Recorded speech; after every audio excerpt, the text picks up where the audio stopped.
check sa ta sa uniform set sa atong anak Cebu Doctors University new uniform except medicine. So ingano pagkatahi kani siya nga plates.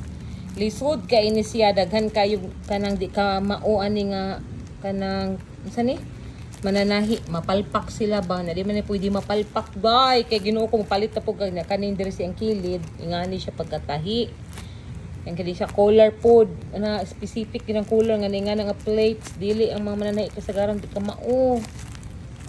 So, mo ni na siya kaugalingong sa isa ka set nga imong paliton dito sa CDU. Karon pa na ako inaukab guys sa ato paning last week na muna palito. Pero pwede na ko siya na check no. So, sa cassette is complete na kayo ni ang senior high ni Golda. Na siya ipakapin na Cebu Doctors University nga patches. Patch logo.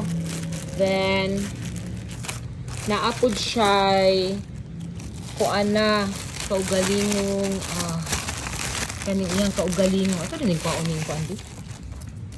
Kaugalingong botones nga Cebu Doctors University nga botones. Then mo ni siya ang unsa man ni pattern.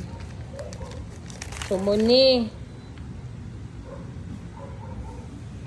ang pattern sa ihang uniform.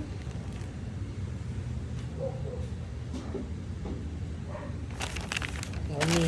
So by set ang pagpalit ani no sa CDU. Then mangita ka og mananahi ang kamao ani masundog gid ni siya tanan di pwede mapalpak. So sure jud ko nga walay makabalo ani sa buhol kung naaman basig na sa pagbalaran mga master cutter kay warag feeling nako no di jud sila as in kay kamao gud ko di jud kay sila as in makuha nila ang specific nga gi kuan diri sa pattern back. Kay kung sa kakita ang sa uniform sa CDU, so I decided na taga Cebu nga master cutter akong kuanon among Hyron aron wa gyud palpak ang uniform ni Golda. So pat ni cassette, it's because ang klase sa CDU for grade 11 and coming grade 11 sa bagong curriculum sa bana bagong curriculum sa senior high bana si tawagan basta Monday to Thursday rela klase ni Golda. 4 days a week pa sila. So, wala pa ni PE guys because the PE is mapalit lang siya on the day, first day of school sa teacher na. Kung kisa advisor ni Golda and ang also ang mga books sa teacher rapod sila rin nakabaloon sa nga books ang dapat paliton sa grade ilang students. So, mo ni